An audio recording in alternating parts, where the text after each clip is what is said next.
Saat ini kita akan siapkan hati kita untuk mendengarkan kebenaran firman Tuhan. Sungguh kami bersyukur Tuhan, punya Bapa yang teramat baik seperti Engkau Tuhan. Saat ini Tuhan kami mempersiapkan hati kami untuk kami boleh dengar-dengaran akan kebenaran firman-Mu Tuhan. Berbicaralah Engkau ya Bapa lewat hamba-Mu Tuhan.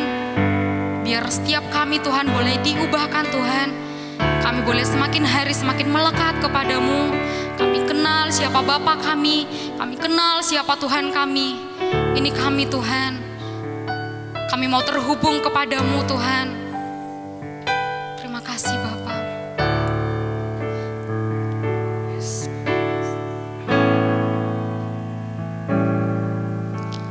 Kasih-Mu layakan seluruh hidupku. Mampukan ku melakukan yang Kau inginkan. Tak bisa ku terlepas, Kau menggenggam tanganku. Ingin lebih mengenal pribadi-Mu. Kasih-Mu layakan seluruh hidupku. Mampukan ku melakukan yang Kau inginkan. Tak bisa ku terlepas, Kau menggenggam tanganku. Ingin lebih mengenal pribadi-Mu. Kami terhubung, ku terhubung denganmu. Selalu melekat di hati-Mu. Firman-Mu itulah dasar hidupku, yang berdaulat atasku. Saya undang Bapak Ibu untuk bangkit berdiri.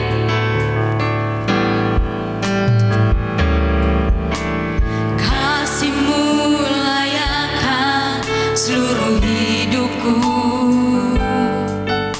Mampukan ku melakukan yang Kau inginkan. Tak bisa ku terlepas, Kau menggenggam tanganku. Ingin lebih mengenal pribadi-Mu. Kami terhubung, ku terhubung denganmu. Selalu melekat di hati-Mu. Firman-Mu itulah dasar hidupku, yang berdaulat atasku. Terhubung denganmu. Selalu melekat di hati-Mu. Firman-Mu itulah dasar hidupku, yang berdaulat atasku. Terhubung denganmu. Kami mau tetap terhubung kepadamu Tuhan. Selalu melekat kepadamu, Yesus. di hati-Mu. Firman-Mu itulah dasar hidupku, yang berdaulat atasku. Terhubung denganmu. Selalu melekat di hati-Mu.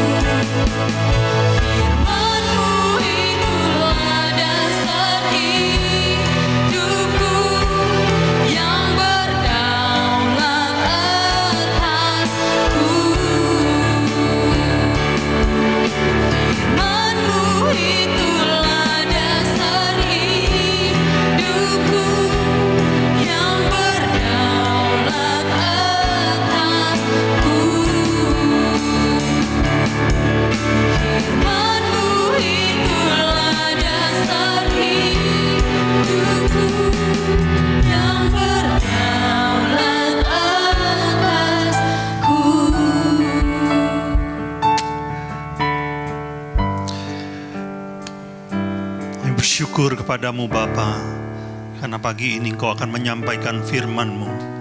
Firman yang menuntun, mengubahkan, menyembuhkan, melepaskan, dan membawa kami semakin mengenal Engkau. Mari Roh Kudus, kami mohon Engkau menjamah setiap hati dan pikiran kami, supaya firman itu bisa tertabur di tanah yang subur, berakar, bertumbuh dan berbuah lebat dalam kehidupan kami. Ini kami umat kepunyaan-Mu. Berkaryalah di dalam nama Yesus Kristus. Sama-sama kita katakan amin. Shalom, silakan duduk Bapak Ibu. Ya, senang bisa berjumpa kembali dengan saudara sekalian. Ini di depan kita ini lagi ada karnaval saudara ya. Jadi kadang-kadang ada suara riuh. Nanti saudara pulang jangan buru-buru ya, makan minum dulu di depan karena kelihatannya masih panjang saudaraku ya. Mudah-mudahan nggak mengganggu suaranya ya. Haleluya. Saudara, bila kita perhatikan perkataan, perumpamaan, pengajaran Yesus selama 3,5 tahun dia melayani di muka bumi ini, dari waktu ke waktu, maka kita akan mendapati bahwa apa yang Tuhan sampaikan kepada murid-muridnya itu dari waktu ke waktu semakin besar bobot rohaninya. Jadi apa yang dia ajarkan kepada murid-muridnya di hari pertama itu berbeda dengan di hari-hari terakhir. Ada sebuah nilai yang lebih dalam, kualitas rohani yang jauh lebih tinggi ya, memang diperuntukkan untuk orang-orang yang sudah bertumbuh dewasa. Nah, hari ini saya mau menyampaikan 3 perumpamaan yang disampaikan kepada murid-muridnya menjelang Yesus akan disalib. Jadi ini di hari-hari terakhir ketika dia masih bersama dengan murid-muridnya. Nah, ini saya percaya Bapak Ibu pernah membaca di rumah atau kapanpun sudah pernah baca ayat ini. Jadi saya nggak akan membaca secara lengkap karena saya percaya Bapak Ibu hafal ya.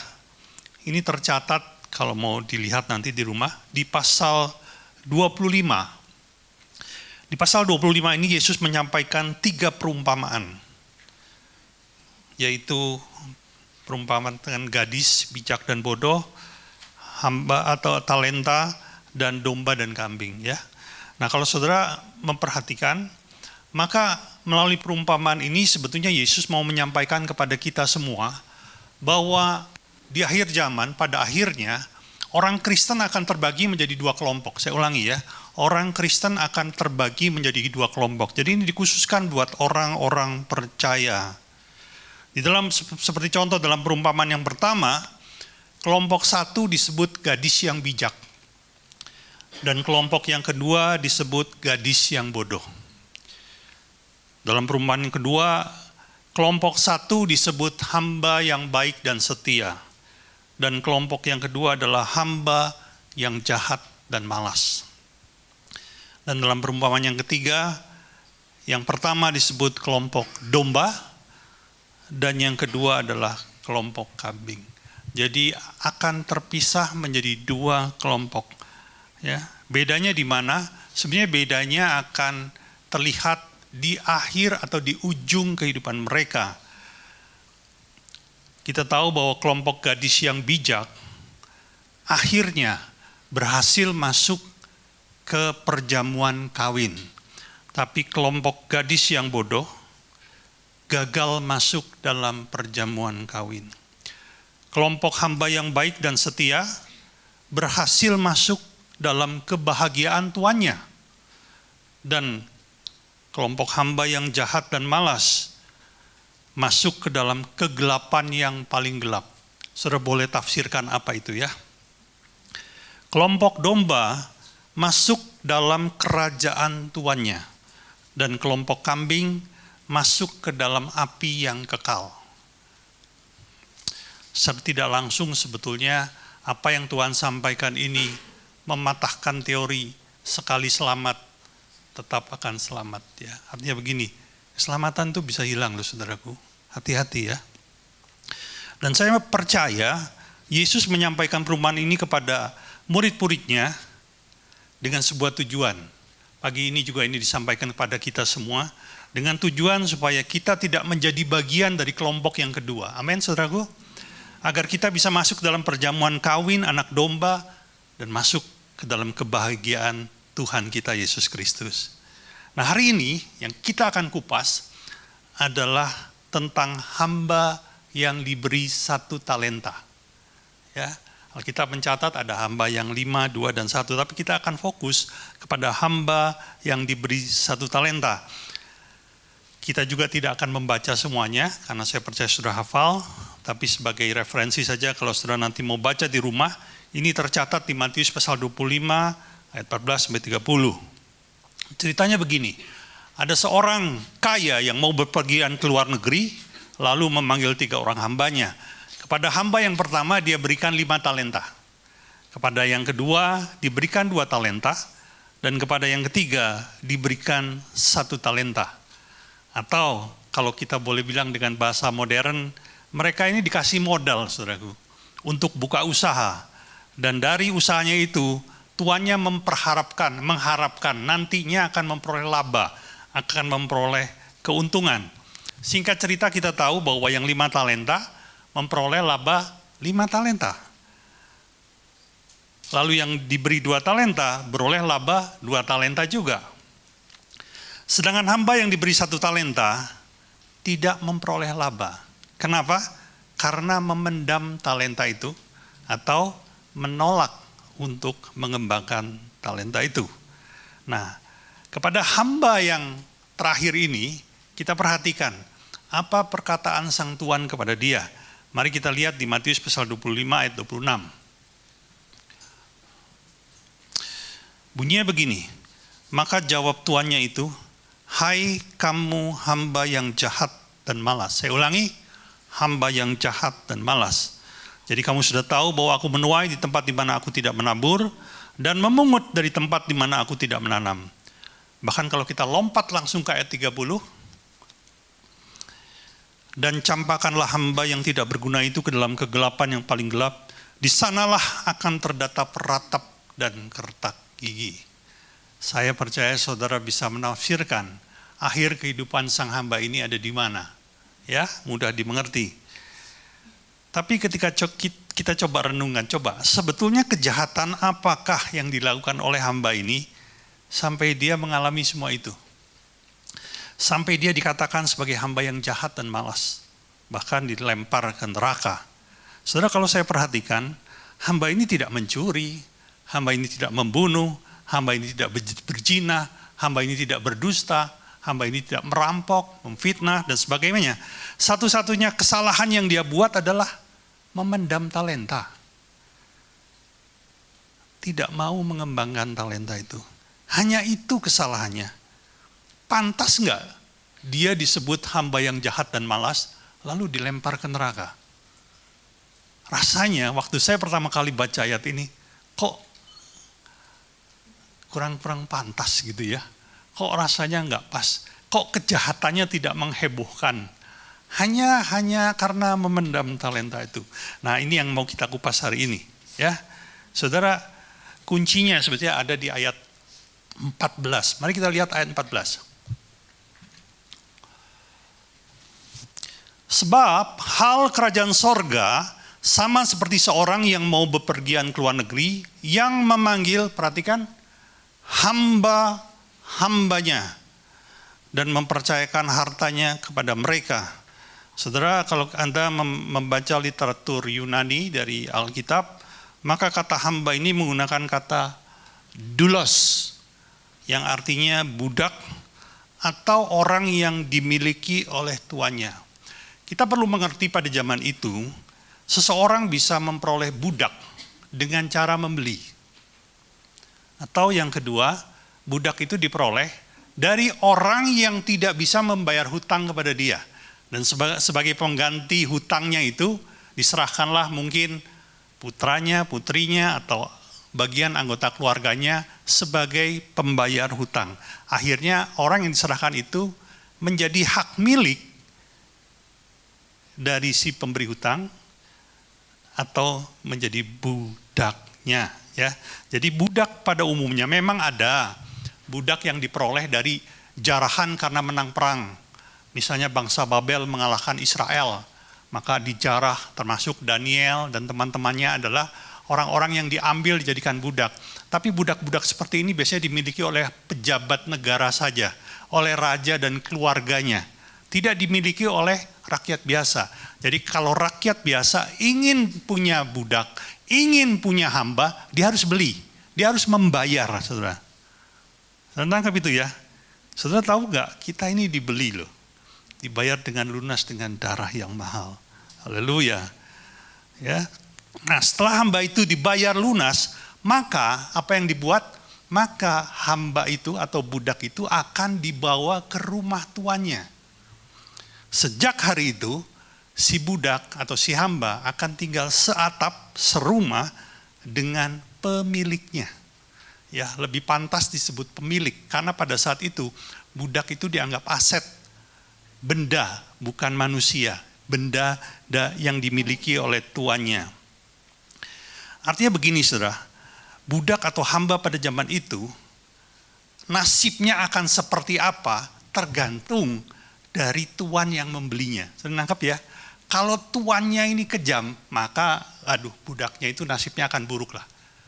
Ya, akan ditekan, diintimidasi, dibikin kerja paksa sedemikian rupa. Tapi kalau dia dibeli oleh tuan yang baik, maka nasib budak ini baik.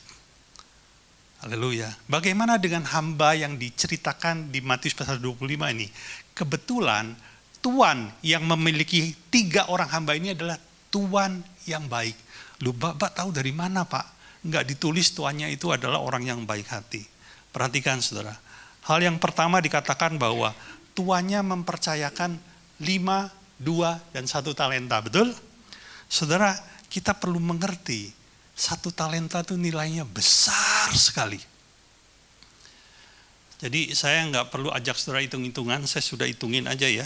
1 talenta itu setara dengan 6.000 dinar. 6.000 dinar. 1 dinar adalah upah kerja minimum pada zaman itu, upah harian. Upah harian itu minimalnya 1 dinar. Artinya, kalau saya buat mudah, 6.000 dinar itu adalah setara dengan upah harian sejumlah 20 tahun kerja. Saudara.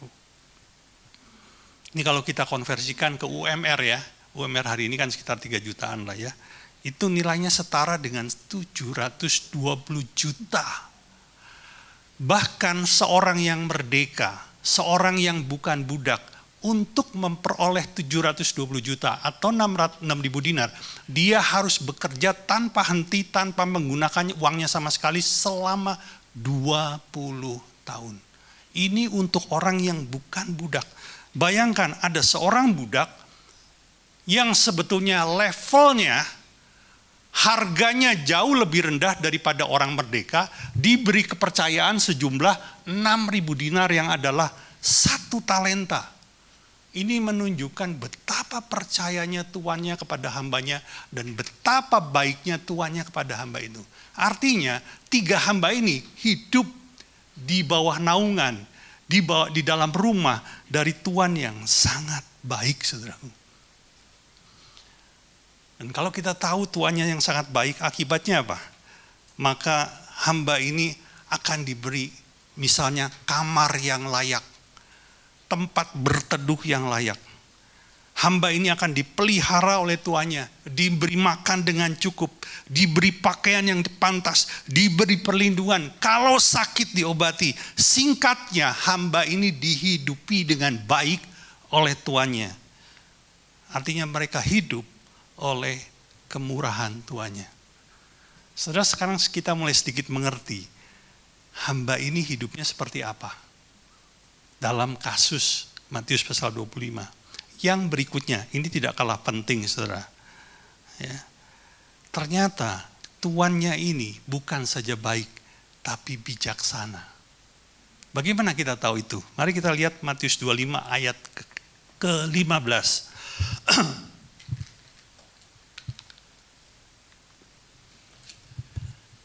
Bunyinya begini, Yang seorang diberikannya 5 talenta, yang seorang lagi 2, dan yang seorang lain lagi 1.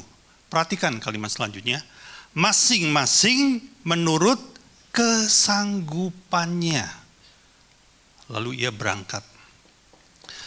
Ternyata kenapa masing-masing hamba ini diberikan talenta yang nilainya berbeda-beda jumlahnya? Karena si tuan bisa melihat kemampuan atau kapasitas dari masing-masing hamba. Dia bisa tahu nih, oh yang ini pinter, gesit, orangnya cerdik. Dia bisa mengelola 5 talenta. Saya kasih 5 talenta. Oh yang ini tidak terlalu cerdik.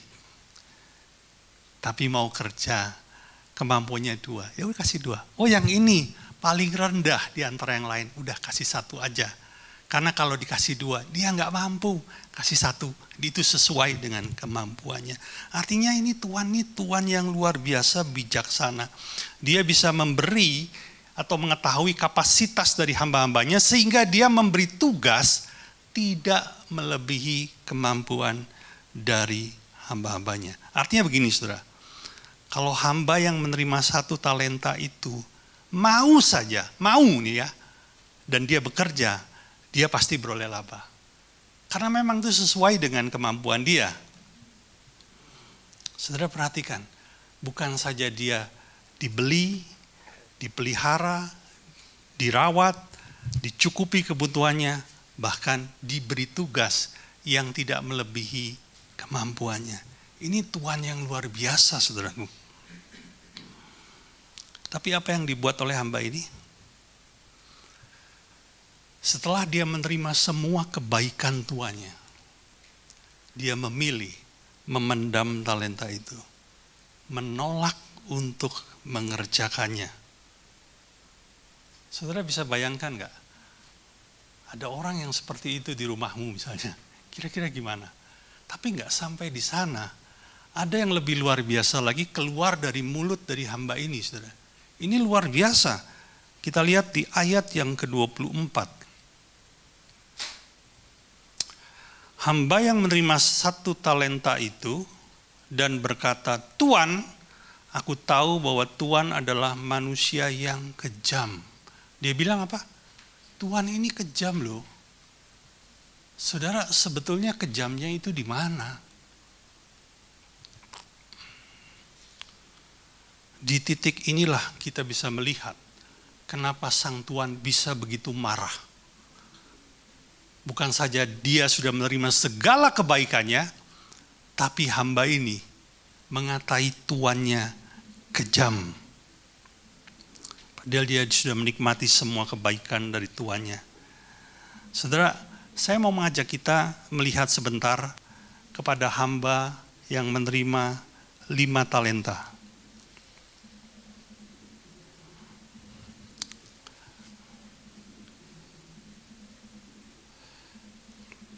Ayat 21.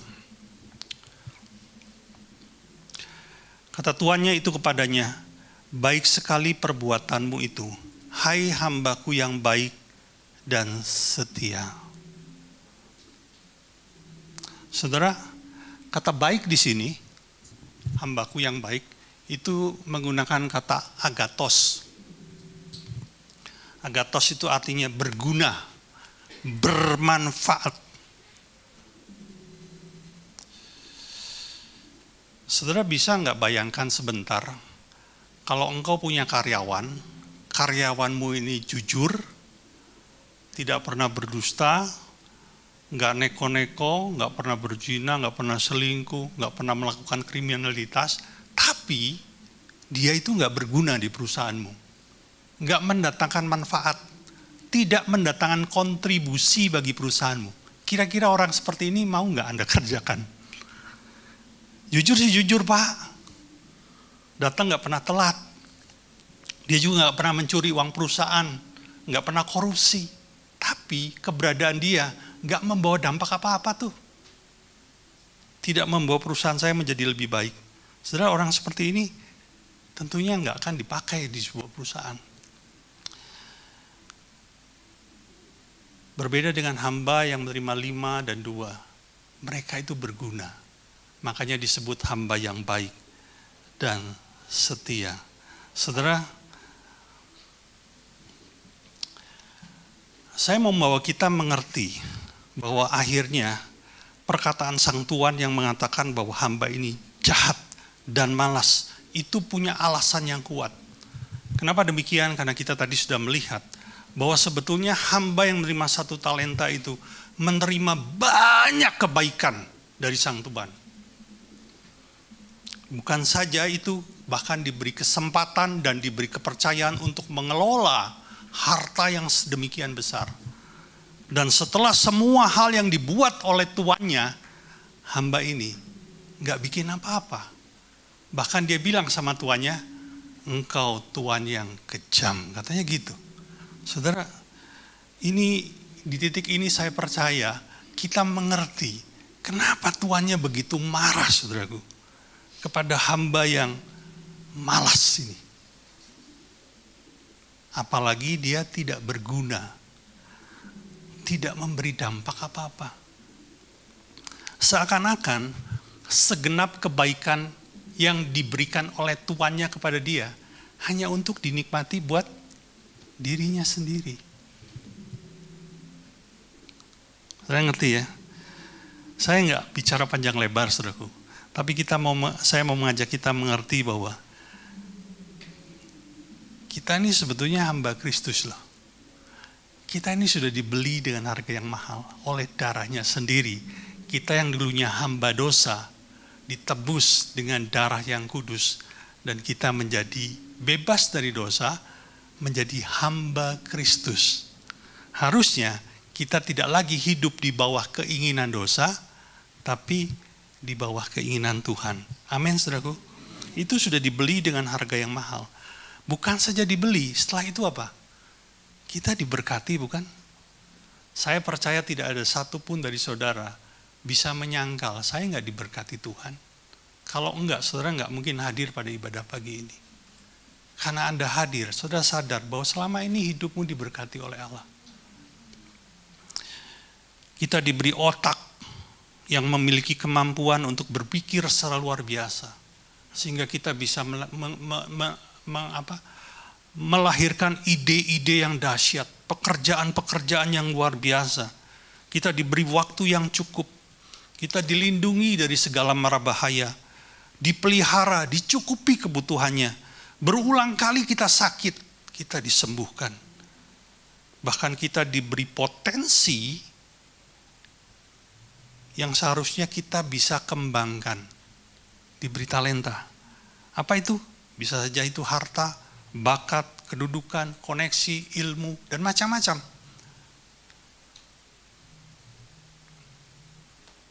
Dan saya percaya Bapak Ibu di tempat ini tidak ada satupun yang ingin menjadi kelompok hamba yang jahat dan malas.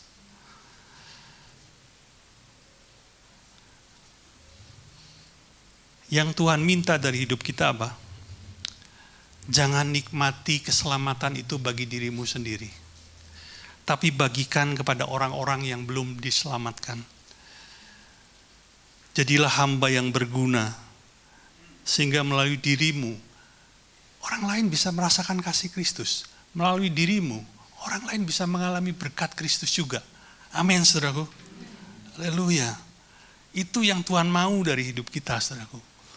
Tapi kalau engkau ikut Tuhan hanya untuk pribadimu sendiri, saudara, jangan kaget loh. Tuhan bisa berkata, hai hamba yang jahat dan malas. Haleluya. Dan saya percaya Bapak Ibu di tempat ini tidak mau ada yang seperti itu. Ada sebuah kerinduan besar satu hari nanti ketika kita berjumpa dengan Tuhan kita, yaitu Yesus Kristus. Dia berkata, hai hambaku yang baik dan setia. Engkau telah setia dalam perkara kecil. Sekarang aku akan memberi kepercayaan dalam hal yang lebih besar. Masuk dan ikutlah dalam kebahagiaan Tuhanmu. Itu yang kita rindukan, saudara. Betul nggak? Haleluya. Bahkan Anda dan saya diizinkan untuk ikut memerintah dalam kerajaan 1000 tahun. Wow. Oleh karena itu saya nggak mau berbelit-belit ya. Mungkin saudara berpikir, Tuhan bagaimana caranya supaya saya bisa mengembangkan talenta. Sudah, saya pagi ini cuma mau bicara satu aja saudaraku. Kamis kemarin, gereja meluncurkan sebuah program yang bernama 1 Jiwa 1 Tahun. Sebetulnya ini bukan program gereja saudaraku, tapi ini sebuah tuntunan Tuhan yang diberikan kepada GBI Hope khususnya, supaya kita bisa menjadi alat mengembangkan talenta. Keselamatan yang Anda sudah miliki bisa dibagikan kepada orang lain. Tapi saya tidak akan mengulang apa yang saya sampaikan pada hari Kamis. Jadi saya akan masukkan rekaman audionya di grup WA gereja. Saudara, saya himbau bagi yang belum dengar untuk mendengarkan, supaya saudara tahu bagaimana caranya bisa menjadi penjala jiwa minimal 1 jiwa 1 tahun. Saudara, saya percaya sebetulnya terlalu mudah buat saudara untuk memenangkan 1 jiwa 1 tahun itu. Terlalu mudah. Mungkin ada dari saudara bisa memenangkan 5, 6, bahkan 10 jiwa dalam 1 tahun. Enggak masalah. Tapi kalaupun hanya 1 di hadapan Tuhan, engkau tetap dianggap sebagai hamba yang baik dan setia.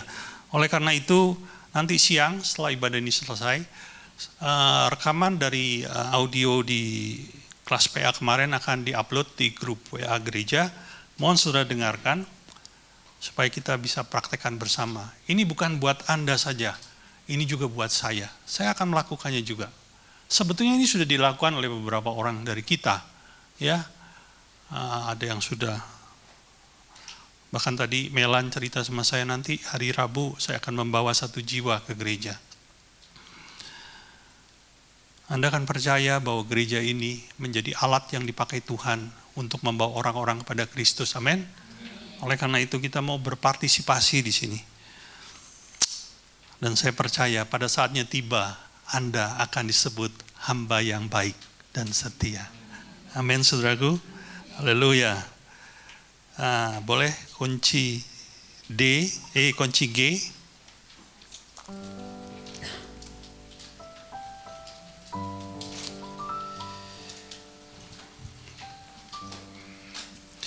G. Berikan pada kami hati yang mengasihi jiwa-jiwa yang belum mengenal kasih Bapa. Mari yang pria saja. Ya, yang pria saja. Mereka yang dalam gelap, mereka yang tersesat, hati kami iba seperti hatimu Yesus. Tuhan, ini tugas kami, beri keberanian bagi kami. Taruhlah roh yang rela melayani dan menyenangkan hati Tuhan, itu yang ku ingini. Sama-sama berikan pada kami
Bapa, kami bersyukur buat firman-Mu. Terima kasih Bapa, Kau sungguh baik. Kami ada hari ini hanya karena pemeliharaan-Mu, hanya karena pertolongan-Mu, hanya karena berkat-Mu, perlindungan-Mu, dan kemurahan-Mu saja. Kami mau mengembangkan talenta yang Kau simpan, yang Kau sudah berikan kepada kami. Biarlah kami menjadi alat-Mu Tuhan, untuk kami bisa berbuah jiwa-jiwa, menjadi saluran kasih dan berkat-Mu. Terima kasih Bapa, terima kasih, Kau sungguh baik. Segala puji, hormat, dan kemuliaan hanya bagi-Mu. Di dalam nama Yesus Kristus, sama-sama kita katakan, amin. Kita akan mendengarkan pengumuman.